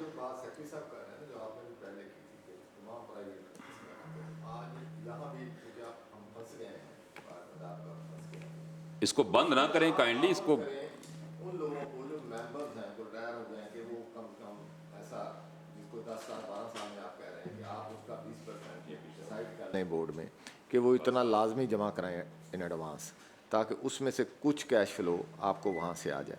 दूसरा, क्या ये ऐसा मुमकिन है कि आप जो नई ये सारी कॉलोनियाँ बन रही हैं, हर तरफ शहर सारे कॉलोनाइजेशन ही हो रही है, तो हर नई बनने वाली कानूनी में ऐसा को बार कर दिया जाए मुलाजमीन के लिए 5%, 10% के वो उसको एट कास्ट प्राइस पे उसको उनके लिए वो सरकारी मुलाजमीन के लिए मखसूस हो जाए, तो उनको ताकि वही जो लोग आपके पास मेंबर हैं उनको फिर लिस्ट आपकी तरफ से चली जाए, वो वहाँ एडजस्ट हो जाए। इस तरह कोई चेंज करके रूल्स में कोई ऐसी अमेंडमेंट ला के ऐसा को मुमकिन है? इस आइडिया पे ज़रा देख लें। ये लास्ट टाइम भी डायरेक्शन मिली थी और सेक्रेटरी कोऑपरेटिव ने और हाउसिंग डिपार्टमेंट की तरफ से ये बात कि उन्होंने कहा था कि लॉ में अमेंडमेंट करनी पड़ेगी। मैं एक एक्सपीरियंस है जो पास इनसे शेयर कर लेता हूँ। ये जो फाटक के लास्ट लॉ बना था और उसके अंदर ये जो 19 जिनकी डिटेल ये आज लेके आए हैं, मैंने भी यहाँ प्रेजेंटेशन में रखी हुई है कि 19 हाउसिंग स्कीम्स इस एम्बिट के अंदर पास की गई थी कि यहाँ पे 20% लो कास्ट गवर्नमेंट सर्वेंट्स के लिए या वो रखेगी। वो उन्होंने ले तो लिए परमिशंस, लेकिन एक भी हाउसिंग सोसाइटी डेवलप नहीं की पिछले 6 साल में। तो ये इस ऑप्शन को भी सोचा गया। हमने तो इसमें बात ये है ना सेक्रेटरी साहब, बात ये है ना कि जी राजा साहब आप एक स्पेसिफिक माइंड के साथ ना इसको लें कि जी इसको बंद ही करना है। नहीं, आप इतनी डार्क पिक्चर इसकी पेश ना करें। देखें, बात ये है, मेरी गुजारिश सुनें, गवर्नमेंट सर्वेंट्स हैं। देखें 2005 में ये शुरू हुई थी ना, और मेरा ख्याल है इनेक्टमेंट हुई थी, असम्बली की इनेक्टमेंट है, ठीक है जी। और लोग उस वक़्त से इस उम्मीद पर बैठे हुए हैं कि जी हमें प्लाट मिलना है, और जब आपने उनसे पैसे ले लिए तो ये एक कॉन्ट्रैक्ट ऑटोमेटिकली इन बिटवीन अपना हाउसिंग फाउंडेशन और मेंबर, एक कॉन्ट्रैक्ट जो है वो इस्टेब्लिश हो गया। उस कॉन्ट्रैक्ट को भी आपने देखना है। कल को अगर आप इसको अभी बंद करते हैं तो ये सारे जो हैं ये जाएंगे कोर्ट्स में, और वो जो पहले आप बात कर रहे हैं ना, फिर देखेंगे कितनी लिटिगेशन फ्लो होगी। वो 193 जो आप डिफरेंस बता रहे हैं ना बिलियन का, पता नहीं उससे कितना ज़्यादा इस पे आपको खर्चा करना पड़े। तो इसका कोई वायबल जो है वो ढूंढें, बेशक कंट्रीब्यूशन बढ़ा लें, और दूसरा जब भी आप प्लाट देते हैं जो आप आगे देने हैं उसमें बढ़ा लें। कुछ इसका ऐसा हल निकालें कि ये आगे चले, कि जो लोग उम्मीद लगा के बैठे हुए हैं, ग्रेड 1 से लेके ग्रेड 21 तक के लोग, 22 तक के लोग बैठे अगर ग्राउंड रियलिटी जो इनके पास है उस पे आए तो बात बन जाती है। जी मैं आधी बात करूँ, जो आप मेरी बात दूसरी तरफ ले गए, आप ले गए सिर्फ गवर्नमेंट सेक्टर, मैं गवर्नमेंट सेक्टर की बात नहीं कर रहा हूँ, मैं कह रहा हूँ कि जो प्राइवेट सेक्टर में भी अप्रूव हो रहा है उसके लिए भी तो बाइंडिंग है ना, कि ये चीज़ छोड़ेंगे, ये चीज़ छोड़ेंगे, ये चीज़ छोड़ेंगे। अब वो देखें, वो तो दर्जनों सैकड़ों ही है ना, तो अगर उन कॉलोनी पे, उन डेवलपर्स पे ऐसा बार कर दिया जाए कि वो 5% ना करें, 20%, 5% जो है वो उनके लिए सरकारी मुलाजमों को एट कास्ट प्राइस देंगे, को कानून में अमेंडमेंट करके उनके लिए जो पास होते नक्शे उसमें ये प्रोविजन डाल दी जाए, तो फिर ये लोकेटर हो सकते हैं। ये इस पे ज़रा सर, जो 2020 में affordable private housing schemes rules आए ना, उसमें ये था कि 20% ऑफ सेलेबल प्लॉट्स जो होंगे वो अफोर्डेबल हाउसिंग के लिए एयर मार्क करेगा, और वो अफोर्डेबल हाउसिंग के नीचे प्राइवेट बंदा भी हो सकता है और उसमें सरकारी मुलाजिम भी हो सकता है। वो तो फिर अगली बात है, नहीं फिर तो बात ही खत्म होगी ना, फिर वो नहीं, हम मैं महसूस करना चाहते हैं।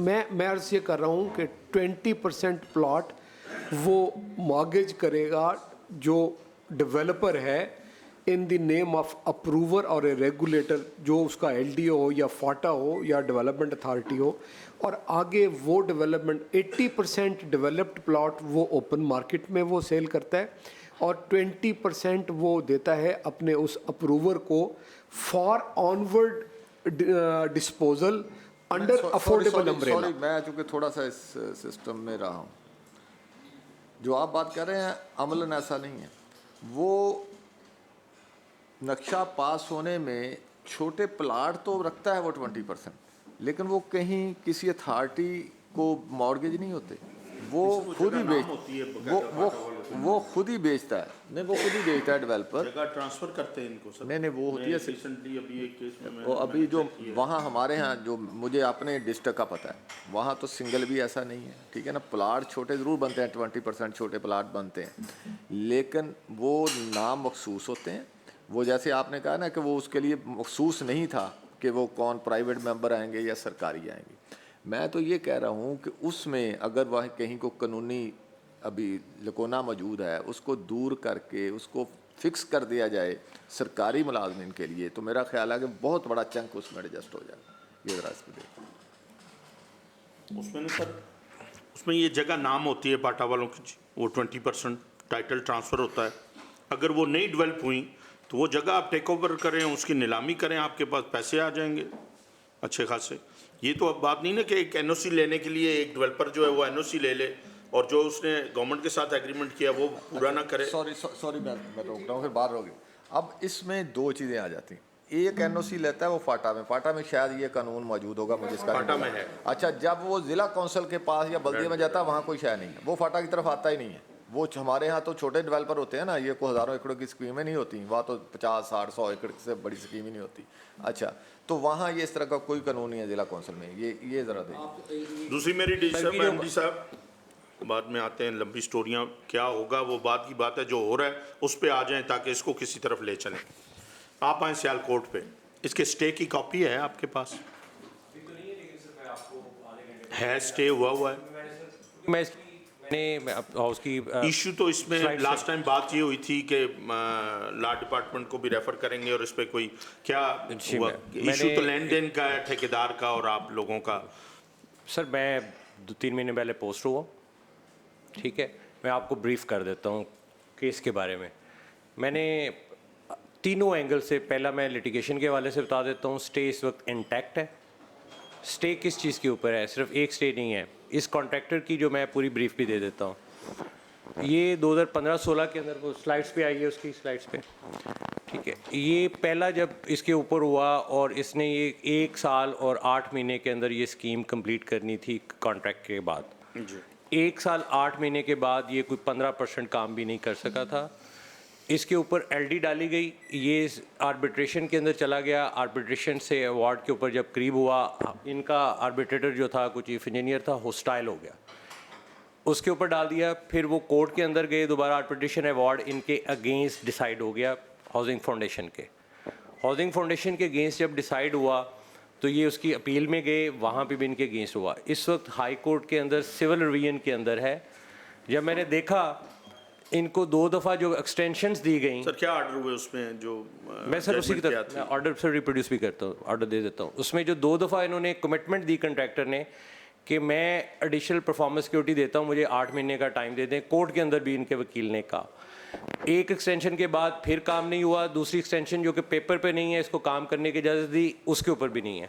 मैं तो इस हद तक गया कि जब मैंने फर्दर देखा, इवन इसने टैक्स इसके बिलों में नहीं काटा हुआ था, वो टैक्स इन्होंने अपने अकाउंट से, जब इनके अकाउंट फ्रीज हुए, वो टैक्स भी दिया हुआ है, सिक्योरिटी अमाउंट भी पूरी नहीं है। मैंने इसकी लिटिगेशन को फॉलो करने के लिए सबसे पहले कॉन्ट्रैक्टर को बुलाया। मैंने कहा जी आप आ जाइए, इस पे अगर आप काम करना चाहते हैं, कोई डूएबल ऑप्शन है, अपनी लिटिगेशन विदड्रॉ कीजिए, हम आपको कहते हैं काम कर लें। आपका जो ऑर्डर इन्होंने, क्योंकि इनका ऑर्डर कॉन्ट्रैक्ट उस वक्त के एमडी ने आफ्टर जब 3 एक्सटेंशन काम नहीं हुआ था, रिसेंड कर दिया हुआ है, कॉन्ट्रैक्ट कैंसिल हो गया है। He is no more a contractor of the housing foundation. हालांकि कानून में इस वक्त डेट जिस तरह होता है, डेट कॉन्ट्रैक्ट को आप विद द टाइम पीरियड 6 साल या 5 साल के बाद अलाइव नहीं कर सकते। मैंने कहा जी मैं अपने बोर्ड के पास ले जाऊंगा, तो क्या आप उन्हीं रेट्स के ऊपर काम करने के लिए तैयार हैं? क्योंकि आपके डिफ़ॉल्ट की वजह से ये काम 5 साल से रुका हुआ है। तो कंट्रैक्टर कहते नहीं जी मैं तो आज के रेट्स पे काम करूंगा विद द कॉम्पनसेशन के जो मुझे आर्बिट्रेशन में हुआ है। मैंने कहा फिर कानून तो ये ऑर्गेनाइजेशन को ये कहता है कि ये जो बैलेंस वर्क है इसको मौजूदा रेट पे करा के नए सिरे से बिड कराएंगे, तो वो आपको तो 5 साल बाद जो कि काम आपका कॉन्ट्रैक्ट जो है कैंसिल हो चुका है, उस पर कोई रिवर्स नहीं हुआ, तो फिर आपको ही काम क्यों देना चाहिए? मैंने इसका रिवाइज PC1 बनवाना शुरू किया। उस कॉन्ट्रैक्टर ने, क्योंकि स्टाफ होता है, दोबारा मेरे ऊपर कंटेम्प्ट फाइल कर दी कि जी मेरा तो स्टे है, आप PC1 भी नहीं बना सकते। मैंने नया वकील किया, मैंने CM फाइल की, 3 अर्ली हेयरिंग की एप्लीकेशंस दे चुका हूँ, मैं उसमें जा रहा हूँ, लेफ़्ट ओवर हो रहा है केस। अभी लास्ट वीक में था केस, तो वो मैंने हर तरीके से परसू किया उसको कन्विंस करने। मैंने कहा ये लॉजिकल बात नहीं है ना, आप कह रहे हो कि एक तरफ में कॉम्पनसेशन भी लेनी है, एक तरफ से आपका डिफ़ॉल्ट भी है, कॉन्ट्रैक्ट भी कैंसिल हुआ है आपका, कोई कानून में अगर मैंने रूल्स की वायलेशन करके गवर्नमेंट के पास जाना है कि जी इसके बारे में सोचिए कि आप इसका कॉन्ट्रैक्ट जो है वो रिवाइव कर दें, इसको कोई इजाज़त दे दें, लेकिन वो फिर उसी रेट्स पे करेगा। मैंने कहा आपने तो काम जो क्लेम करते हैं तो वो तो काम भी नहीं हुआ जो आप कागज़ों में काम करते हैं क्लेम के मैंने इतने % कर दिया, साइट पे तो 43% काम है, और उसकी भी क्वालिटी का कोई जो है उसकी कंप्लीशन का कोई जो है वाली वारिस नहीं बनता। मैं जैसे एक क्वेश्चन है MD साहब, जो ये सारी प्रेजेंटेशन है पिछले 95% तो हम प्रॉब्लम्स पे जा रहे हैं, यू हैव पुट एफर्ट कि ये सारा आपने आइडेंटिफाई कर लिया, पर सर गुजारिश ये है कि जो भी आपकी already people are in the pipeline या 20 साल पहले या आगे जो फ्यूचर है, जो आपके एसेट हैं उसके साथ जो उसका जो सोल्यूशन है, we are not clear about it right now. 2-3 options आपने किया, 95% वाज ऑन द प्रॉब्लम्स, 5%, लेकिन मेरी गुजारिश ये होगी before the next meeting from the government side, जितने भी आपके इन्वॉल्व डिपार्टमेंट हैं, एक क्लैरिटी और पॉलिसी तो होनी चाहिए कि आगे कैसे प्रोसीड फॉरवर्ड करना। That's my request. As a professional और as a part of civil servant में, मैं स्टूडेंट ऑफ फाइनेंस रहा हूँ, स्टूडेंट ऑफ लॉ भी रहा हूँ, बजाय कि एक ऑर्गेनाइजेशन जिस तरह की हमारी कैपेसिटी होती है, हम पब्लिक सेक्टर में जो भी ऑर्गेनाइजेशन हाउसिंग स्कीम डेवलप करने का या घर बनाने का डेवलपमेंट रही है, हमारी एक हिस्ट्री है, हमारी कैपेसिटी या आप कह लें कि हमारी उस तरह से वो जो एक ऑर्गेनाइजेशन के प्रोटोकॉल्स होते हैं, we are not on that. तब फिर हल क्या है, दुनिया क्या करती है। इंडियन साइड पे, इंडिया के सर आप भी इसके वो देखते रहे हैं, मैं भी देखता रहा हूँ, हमारा हाउस बिल्डिंग फाइनेंस कॉरपोरेशन का एक्सपीरियंस भी फ्लॉप हुआ।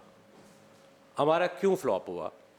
वो इस वजह से फ्लॉप हुआ सर, ये जो मॉर्गेज फाइनेंसिंग है ये प्रिंसिपल ऑफ मल्टीप्लिकेशन के ऊपर काम करता है। बैंक्स जो कमर्शियल बैंक्स हैं, हमारे लॉ के अंदर है कि कमर्शियल बैंक्स ने, स्टेट बैंक की प्रूडेंशियल रेगुलेशन है कि 10% 5% of their overall capital stock वो उन्होंने कंपल्सरी लैंडिंग करनी है घर के लिए। अब घर की लैंडिंग क्यों नहीं हो पाती? हाउस बिल्डिंग फाइनेंस कॉरपोरेशन को गवर्नमेंट ने जितनी इंजेक्ट की, लेट से 100 बिलियन इंजेक्ट कर दी है उनको कि आप इसकी फाइनेंसिंग करें। अब अगर एक घर 5 मिलियन में 10 मिलियन में बनता है, वो तो 1000 बंदों को देने के बाद, वो ऑर्गेनाइजेशन के बाद पैसे तो नहीं है, रिकवरी तो अगले 20 सालों में होनी है। यहाँ पे मेरी नज़र के अंदर फ्लॉड पॉलिसी हो जाती है। जहाँ पे भी लोनिंग की इजाज़त दी जाती है, चाहे अमेरिका है, चाहे यूके है, चाहे इंडिया है, वो देते हैं कमर्शियल बैंक्स को, जिनके पास वो पैसे जब खर्च होते हैं तो दोबारा डिपॉजिट्स में शामिल हो जाते हैं और फिर वो अगेन शामिल हो जाते हैं लोनिंग देने के लिए। तो जब भी किसी ऑर्गेनाइजेशन को अगर आपने हाउसिंग फाइनेंस की, मॉर्गेज फाइनेंस के लिए अलॉट करना है, तो वो प्रिंसिपल ऑफ मल्टीप्लिकेशन के ऊपर जब तक होगा तब होगा।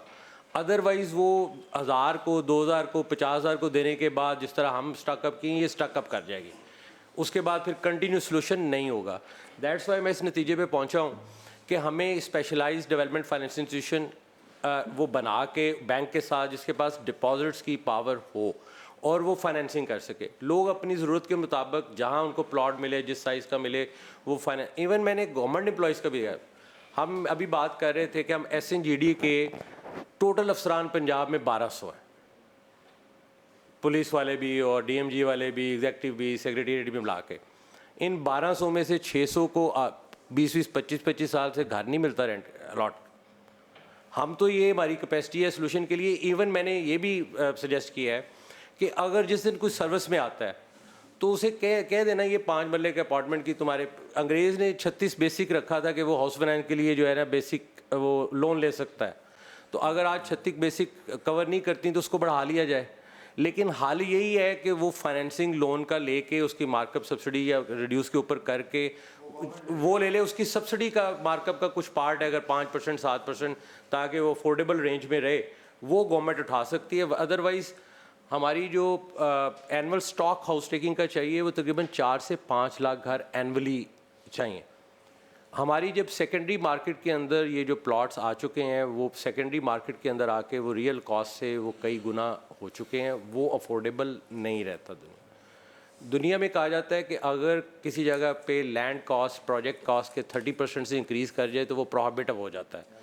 पाकिस्तान दुनिया का वाहिद मुल्क है जहाँ पे प्लॉट कॉस्ट प्रोजेक्ट कॉस्ट के कमर्शियल है तो उसके भी कोई 400-500% हुई है, और रेजिडेंशियल तो 200%, 100%।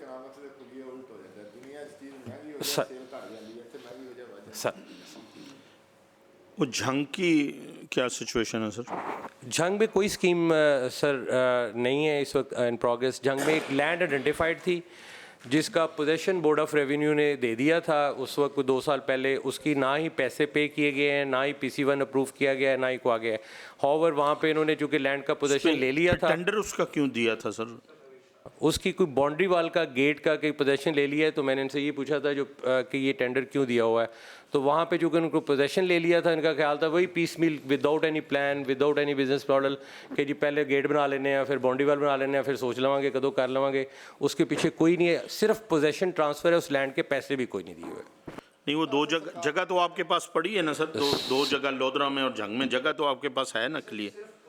ट्रांसफ़र है, पैसे नहीं है। मैंने अपने बोर्ड मीटिंग में रख दिया है। उसकी इतनी कास्ट होनी नहीं है। वो 2 प्रोजेक्ट या मॉडल पे ले लें, इनको उनकी गवर्नमेंट को कास्ट जो होगी उनकी वो दे के उसको भी खुद ना करें, खुदा के लिए खुद ना करें, आप नहीं कर पाएंगे जो आप मजाज है। उसको भी कोई आउटसोर्सिंग का मॉडल बनाएं कि किसी के साथ बात करें कि जी आप बताएं आप क्या करेंगे हमारे साथ, कितने प्लाट हमें ये जमीन पैसे लोगों ने मेम्बरान ने आपको नहीं दिए इस वजह से कि पिछले 10 साल से हुआ ही कुछ नहीं, 2005 से कर लें। अदरवाइज वही मुमकिन ही काम है ना। वो उसके साथ सर ये जैसे लेते हैं ना कि ये जगह लेते हैं, मालिक को कहते हैं कि जी आप 1 एकड़ जगह लेंगे तो आपको 1 कनाल का प्लाट देंगे, तो किसी के साथ ऐसा मॉडल कर लें कि वो ये जगह है हमारे पास, डेवलप आपने करके देनी है, कितने प्लाट हमें सर ये कमर्शियल जो कानून के मुताबिक है 10% वही रख के वही सेल करें तो अच्छे खासे पैसे आ जाते हैं, काम शुरू हो जाता है। देखिए जी गुजारिश ये है, सिर्फ सियालकोट से ही अगर उसका जितना 10% बनता है 11%, वो अगर ये आइडेंटिफाई करें, लैदा करें और उसे सेल करें, उसी से अच्छे खासे पैसे आ रहे हैं। राय साहब बात ये है, राय साहब उसमें ये सिचुएशन ये है कि जो हमारी जो नेग्लिजेंसी है, हमारी गफलत है, अभी देखना ये है, हमने डिसाइड करना है कि उसका जो खमियाजा है वो सर्वेंट्स भुगतेंगे या हम भुगतेंगे। एक ने तो भुगतना है। वैसे सर अभी हम इस चीज पे डिसाइड करें कि वैसे सर क्या वही ये सर खमियाजा वो भुगते सर या DG हमारी नेग्लिजेंसी है, हमारी गफलत है, हमारी कोताही है, हमारा डिपार्टमेंट कुछ नहीं कर पाया, पिछले 10 साल में कुछ नहीं कर पाया, कॉस्ट लैंड कॉस्ट बढ़ गई, हमारी डेवलपमेंट कॉस्ट बढ़ गई, हमने डिपार्टमेंट पे सैलरीज भी दी, डिपार्टमेंट के एक्सपेंसेस भी दिए, कंट्रीब्यूशन हमारे पास पड़ी रही, हमने किया कुछ नहीं, इसका खमियाजा हमें भुगतना है, हमें डिपार्टमेंट ने भुगतना है, हुकूमत ने भुगतना है या जो सर्वेंट्स हैं उन्होंने भुगतना है, ये डिसाइड करें। उसके बाद आगे हम देखते हैं। देखिए बात यह है, करने पे आए तो मेरे आरिफ वाला में 2 मुरब्बे 50 एकड़ जो ज़मीन है वो शहर के अंदर मौजूद है, सरकारी ज़मीन, ये मैं निशानदेही कर रहा हूँ। इसी तरह हमारे तमाम मेंबर जो है वो अपने अपने शहर में निशानदेही कर सकते हैं। अगर हम करना चाहते हैं तो आप ये कहें कि जी 194 बिलियन चाहिए, तो इसलिए ये फिजिबल नहीं होगा, क्योंकि हमारा टोटल 850 बिलियन का डेवलपमेंट का बजट है, हमारे पास पैसे बचते हैं तो 200 बिलियन या 250 बिलियन इधर दे दे तो ये गवर्नमेंट के लिए बड़ा मुश्किल होगा, तो यही हम मामला को रुका दें। तो इस नहीं सर ये एक वाहिद बिजनेस है, अगर कोई प्राइवेट बंदा करता है ना तो बिलियनर बन जाता है, जहाज खरीद लेता है, ठीक है। और वही काम जो है अगर गवर्नमेंट मुलाजम या गवर्नमेंट का वो डिपार्टमेंट करता है जिसके पास सब रिसोर्सेज मौजूद है, ठीक है, तो वो जो है वो फेल होता है। और मेरा ख्याल है इन्होंने तो खुद ही कह दिया कि हमारा महकमा जो है वो नकारा है, बोझ है। नहीं, वो तो उन्होंने कहा मुझे फायर कर दें क्योंकि मैं बोझ हूँ। अगर कोई और बंदा आके कोई डीजी या सेक्रेटरी ये ब्रीफिंग दे कि मैं और मेरा महकमा आप पे बोझ है, तो मालिक को क्या करना चाहिए? उन्हें कहना चाहिए आप घर जाएं, ठीक है ना। यहाँ हम इनके तरले कर रहे हैं कि आप ये प्रोजेक्ट चले सर, पुराने तो शायद कई कब्रों में चले गए हों, लेकिन उन्होंने तो ऑनेस्टी के साथ मान लिया कि हमारा महकमा और हम नाकारा हैं, हम कुछ नहीं कर सकते। बात सच है, तो इनको कहें कि भाई आप बैठे क्यों हैं यार। अगर कोई और होता तो कहता है इनकी तनख्वाहें बंद करें। अच्छा, नंबर 1 सर। नंबर दो सर, इन्होंने जो प्रेजेंटेशन बनाई है ना, इन्होंने उसमें लोधरा का जिक्र किया नहीं, आपके बारे में, मैं तो इनके बारे में नहीं सर, मैं भी इनके बारे में उन्होंने तो आके खुद कह दिया। अगर मैं आज उठ के कहूँ कि मैं आज ये मेरे MP होने का कोई फ़ायदा नहीं है, तो मुझे MP रहने का कोई हक नहीं, पहले तो मैं रिज़ाइन कर दूँ, ठीक है, या फिर मैं हिम्मत ना हारूं। पहली बात है कि विल इस महकमे में तो नज़र ही कोई नहीं आ रही कि इन्होंने 75,000 या 72,000, इन्होंने 72,000 बता ज़रूर दिए हैं, ठीक है। इन्होंने ये नहीं बताया कि लोधरा से कितने प्लाट निकल सकते हैं, इसमें से कितने प्लाट निकल सकते हैं, ठीक है। 3 चले, इन्होंने तो नहीं ना बताया, इनकी वो भी पढ़े हैं, ठीक है। हमारी कमेटी की वर्किंग के मुताबिक तो 10,000 प्लाट हमारी वर्किंग है जो कमेटी की, उसमें से निकल सकते हैं। और दूसरी मेरे जो हमारी कमेटी ने आपको तजवीज़ दी है कि हम निशानदेही करने के लिए तैयार है कि कौन कौन से शहर में कितनी लैंड अवेलेबल है। पहली बात तो यह है कि फ्यूचर में इसका कोई, ठीक है, मैं इस हक में हूँ कि एक गवर्नमेंट मुलाजिम है, वो काम करता है और उस साथ उसकी वो बनना चाहिए घर, लेकिन फ्यूचर में पहले तो फ्यूचर में थोड़ा सा सोच लेना कि अगर तो आपने यही बिजनेस मॉडल रखना जो इस वक्त है, तो इसका मतलब है कि इस वक्त 72,000 लोगों का मैस है, ये मैस इंक्रीज होते होते लाखों में पहुंच जाएगा। दी इन्होंने सर बन गई, कवर कर लिया हुआ उसको, और लोधरा वाले का भी टेंडर करके कैंसिल किया है, ठीक है। अच्छा सर, पहली बात तो यह है कि यहाँ पे विल जो है वो गायब है।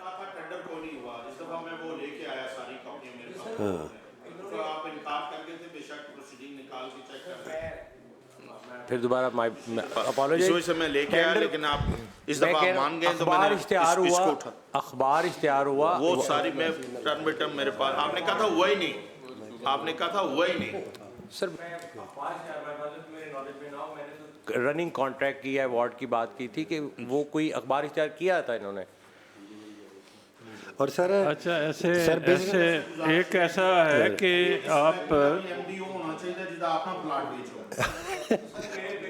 फिर उन्हें अपना प्लाट डेवलप करके सारे सीडी देखो, सीडी वाले दे रहे ना यार। सर गुजारिश ये है, हमारे बड़े भी इसके मेंबर हैं, ईडी साहब भी मेंबर है, ईडी साहब भी मेंबर हैं, हम सारे इसके मेंबर हैं।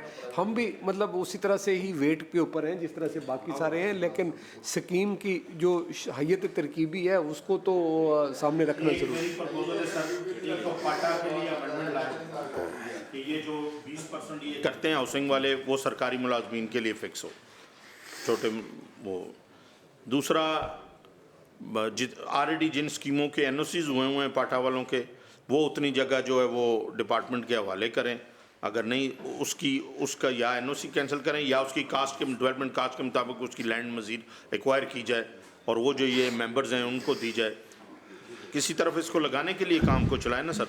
दूसरी मेरी गुजारिश, आप का एक्सपीरियंस भी है और अल्लाह ताला ने आपको मौका भी दिया उस कुर्सी पे बैठने का, रांझा साहब, ये अमेंडमेंट हम ला सकते हैं कि पूरा प्रोजेक्ट स्टे ना हो, पब्लिक का, गवर्नमेंट का।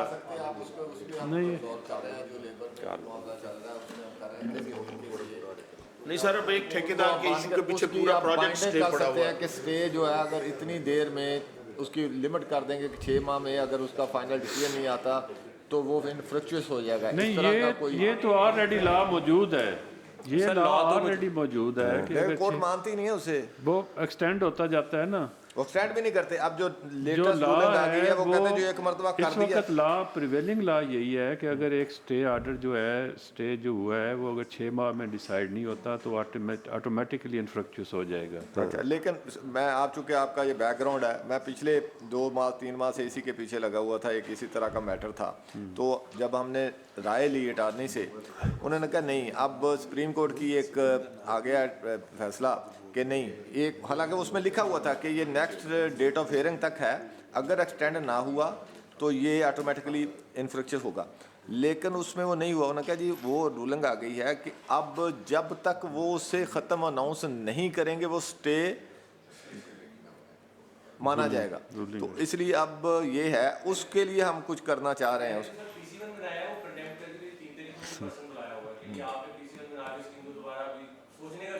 सर जहाँ सरकार होगी ना वहाँ बड़े वकील हैं, ठीक है ना, वो लटकाने के पैसे लेते हैं, लटकते रहते हैं। I agree sir, I agree, अगर बेटर परसू किया जाता तो जल्दी विकेट हो सकता था। पीछे एमडी साहब, आपको बता दूं बैकग्राउंड कुछ और आपका जो पेशकार होता है वो उससे साथ मिल ही जाता एक है। बहुत बड़े बिजनेस टाइकून के दामाद का प्रोजेक्ट है ये। फ्रॉम वेरी फर्स्ट डे उन्होंने ही साजिश की, उन्होंने ही ठेकेदार साहब के साथ सेटिंग की, कुछ हमारे डिपार्टमेंट के बंदों के पास उस वक्त सेटिंग की और ये प्रोजेक्ट उन्होंने इसको ख्वार किया। अदरवाइज़ ये सबसे ज़्यादा फिजिबल प्रोजेक्ट था। आज भी उसके साथ का रेट देख लें उनकी स्कीम का और हमारे वाले हाल देख लें, ये जगह इतनी कीमती है कि वो डिस्पोजल करें तो ये बाकी सारी जगह पे आपको कास्ट निकल आती है। सर ये जब सियालकोट का स्कीम का सियालकोट के डॉक्यूमेंट्स में देख रहा था तो मैंने तो इस हद तक गया हूँ, अमजद साहब मुझे जानते हैं, मैंने इनके साथ काम किया हुआ है, मैंने उसके स्कीम प्लान को अक्स शजरे के ऊपर जाके सुपर इम्पोज किया। वहाँ पे एडी साहब बैठे हैं, वहाँ पे 39 कनाल जगह निकली जो कमर्शियल की साइड मेन सड़क पे आती थी वो थी नहीं। वो एक डॉक्टर अदनान है वहाँ पे कोई, वो जिससे ली थी उससे पोजेशन कागज़ों में ट्रांसफर्ड है, फिज़िकली नहीं थी। वो उसके ऊपर पोजेशन छुड़वाया है उसने, वो बाई के दरख्वास्त दे के FIR करा दी है। वो उसके लिए वो थाने का DPO और दूसरे वहाँ पे लोकल्स होते हैं पैसे लेके लगे हुए। मैंने ओवर पोजेशन लेके उसको कागज़ों में दे के उसकी वैल्यूएशन करा के अपनी स्टॉक एंट्री में ले लिया है। लेकिन हमारी है इस तरह की अब मुझे याद है ये आज जो रुला है ये उस वक्त आपके साथ ये आइडिया डिस्कस होता रहा, आज उसकी अमली शक्ल आ गई, चलो किसी ने कर दी। हाँ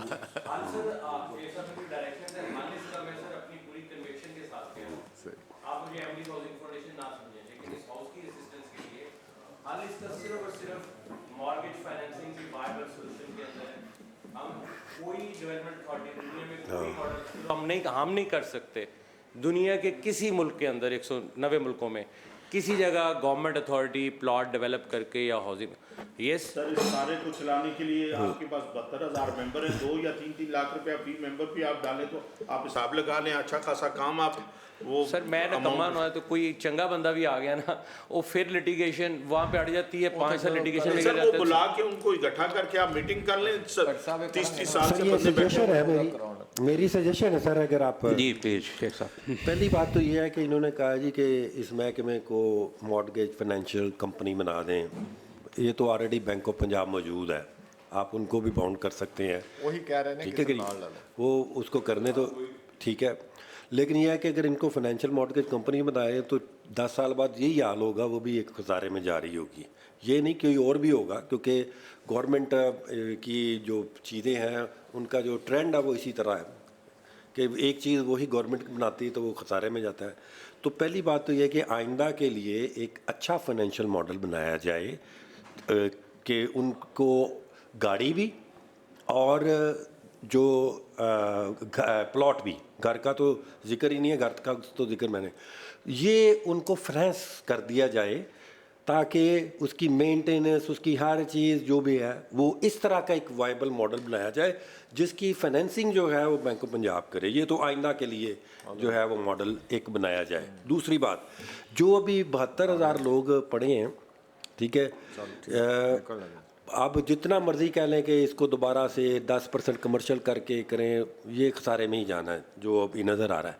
उनको गवर्नमेंट जो है वो एकदम से तो 193 चलो वो इसका बिलियन तो नहीं दे सकती।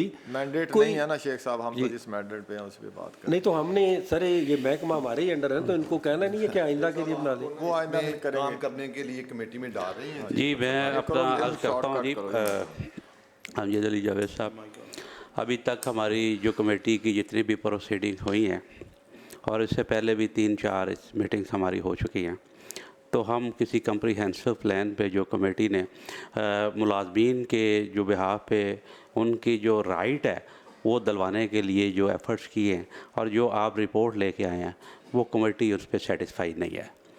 जितने आपने जो फिगर्स दिए हैं, जो इस वक्त जो एस्टिमेट्स हमें मार्केट से नज़र आ रहे हैं, तो शायद ये फिगर जो है वो कमेटी को बहुत ज़्यादा फील हुए। तो इस सिलसिले में rules of procedure Punjab assembly section 154A के तहत हम एक सब कमेटी बना रहे हैं। वो डे टू डे बेसिस पे या जिस तरह कमेटी बेटर समझे वो लाइजान करेगी आपसे, डिपार्टमेंट से, वो मार्केट से वैल्यूएशंस लेगी, वो इंडिपेंडेंट को वैल्यूएटर भी बना सकती है और किसी भी फार्मूले के तहत आपसे डिस्कस करने के बाद कोई मॉडल बनाएगी। तो इस पर हम शौकत राजा साहब PP9 जो है वो इस पे मेंबर होंगे, काशिफ नवीद साहब PP242 इस पे मेंबर हैं, राशिद मिनहाज साहब PP164 इस पे मेंबर होंगे और इम्तियाज़ महमूद MPA PP155।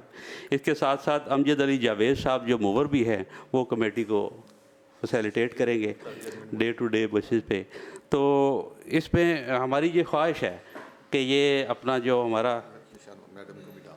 आप फ्री हैं तो। अगर टाइम हो सरदार साहब मैडम जो जिसकी हाँ चल सरदार साहब भी अगर समझे या जो भी फ्री हो तो उसमें और ज़्यादा टाइम शेयर देखें। करेंगे शौकत भट्टी साहब इस कमेटी को हेड करेंगे और ख्वाहिश ये है कि जो लोगों की ख्वाहिशात हैं, जो स्टेट की कमिटमेंट है, जो हमारा जो उनके साथ कॉन्ट्रैक्ट है, हम अपने कॉन्ट्रैक्ट को वायलेट नहीं करें। हम लीगली भी बाउंड है, हम मॉरली भी बाउंड है, हम हर हवाले से बाउंड है। तो उसका वे आउट जिस पे हमारा जो हमारी गवर्नमेंट पे भी बोझ कम पड़े, कोई ऐसा सलूशन निकालें जो वाएबल भी हो और जिस पे हम इस जिम्मेदारी को आसान तरीके से निभा सकें। बहुत बहुत शुक्रिया जी तमाम।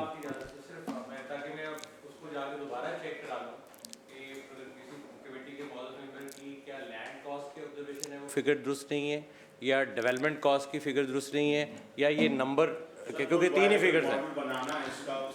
नहीं क्योंकि आपने कहा ना फिगर्स दुरुस्त नहीं है। नहीं, हमने ये कहा है फिगर की दुरुस्ती की बात नहीं की, डेवलपमेंट हमने ये बात की है कि जो स्टेट के जो रेट्स है, हो सकता है कमेटी इस पर तजवीज़ करे जी कि वहाँ पे फला एरिया में जो है हमें लैंड जो है वो सस्ती मिल सकती है, तो ऐसे सोल्यूशन हम निकाल सकें। जी, बड़ा लफ्ज़ है जी। तमाम शुरका का बहुत शुक्रिया, तमाम तशरीफ़ लाए।